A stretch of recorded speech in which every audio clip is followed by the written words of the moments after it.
I don't see him Monday. That was just get him out there moving around an individual.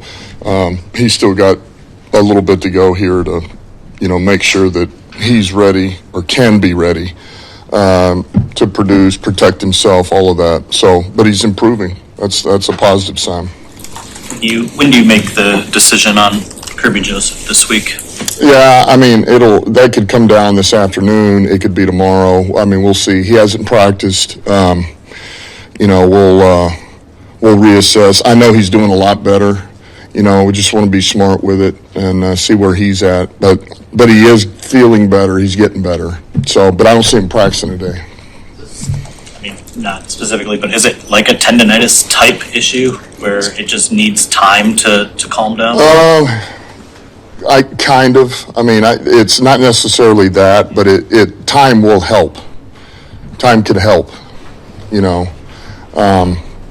So, we'll see. But look, there's a lot of guys too that are dealing with a lot of things, and you can't have every player, you can't lose every guy. So you just got to gauge where some of them are at. Some of them are worse than others, and he's dealing with something, and it's affecting him right now. So we just got to get it to calm down, and help him. And just to wrap up the injury questions, Decker, do you expect him on Monday? He's trending the right way. Practice yesterday, he looked good. I'm not going to practice him today, but he is going to move around, do some things with Fish and them. But he's trending that way. I just want to touch base on the Branch situation. I think you've spoken on it. It wasn't acceptable. It happened.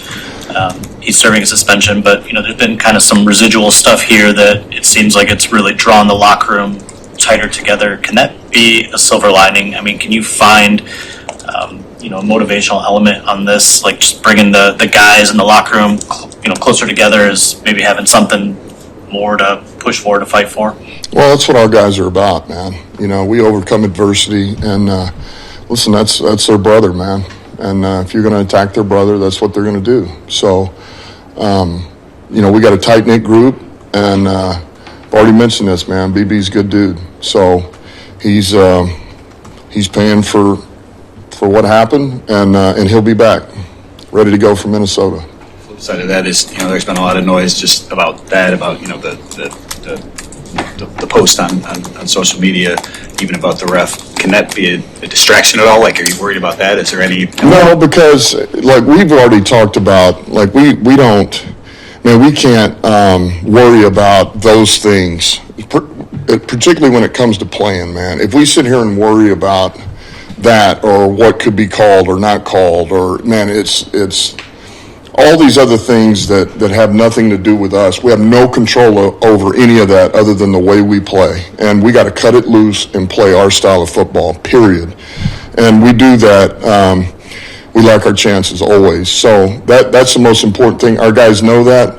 We assume that we're going to get nothing to go our way, and and that's okay. Seriously, that's the game, man. There's always calls. Every team, it happens one way or another, and you got to overcome them. And the good teams always do. So we're not worried about it. Meek was one of the last guys standing in the injury situation last year. You're relying on him again a lot this year. Just from an energy standpoint, how good of a guy is he to have when the chips are maybe a little bit down, whether it be for injuries or whatever reason? Great guy to have. He's a skilled player, and he's tenacious, he's feisty, he's confident, and teammates love his energy because he does. He brings it all the time, brings it in practice, brings it in the games. He's a ball guy, and he is. He's kind of he's one of those guys that sparks our defense, the other guys around him. So, look, I say it all the time. It doesn't matter about how things go as it pertains. Okay, a play happens here. Somebody gets a play on you. They make a play on you. It's a great whatever. You just want to know those guys will go in there and they'll compete. They will compete. There's no fear, and they're going to cut it loose. And as long as our guys do that, which Amik's one of those guys, we'll be just fine. I know John asked you about Wingo last week. A few of your offensive linemen in conversations have just mentioned how problematic it is to block him in practice. I know you said you wanted to kind of give him time still to kind of come back from this knee injury, but how much of it is just he's not a schematic fit for what you're doing right now up front, whether it's the big ends or the focus on run stopping with the interior? You're talking about Wingo, correct? Yes. Yeah, I think it's, certainly getting Mac back creates depth, right? And so between Reeder and Lopez, you got Mac back. Lacey can kind of play some of the three technique big end. It is a little bit of that, now that you've got all your guys, where exactly does it fit, he can play some three and nose, but we've got a lot more versatility now. And then he's not really special teams, so it just kind of puts him in one of those spots where he just keeps working, just keep working, and doesn't mean this is done for him or he's not going to get an opportunity. Those guys know it. I mean, I'm watching Miles Adams, man. He had a heck of a practice this week on scout team, and those guys need to know, and I think they understand. We watch it all the time, and you're one play away from being the next guy up. So Wingo's in that boat. He keeps practicing, keeps trying to get better, and we'll just see where it goes. But he's doing a good job. This is nothing on him. He's just got to continue to keep working and improve his craft. Dan, I remember back in the day, the Detroit Pistons bad boy era and the way the officials viewed them. The league did send a memo out involving Jack Campbell and the way he plays. Do you feel like there's a growing misunderstanding about the way your players play the game, that it's too aggressive or violent? Well, look, it was the league did say what he was doing is legal. But if you miss with a punch, it would be illegal. So I want to make that clear.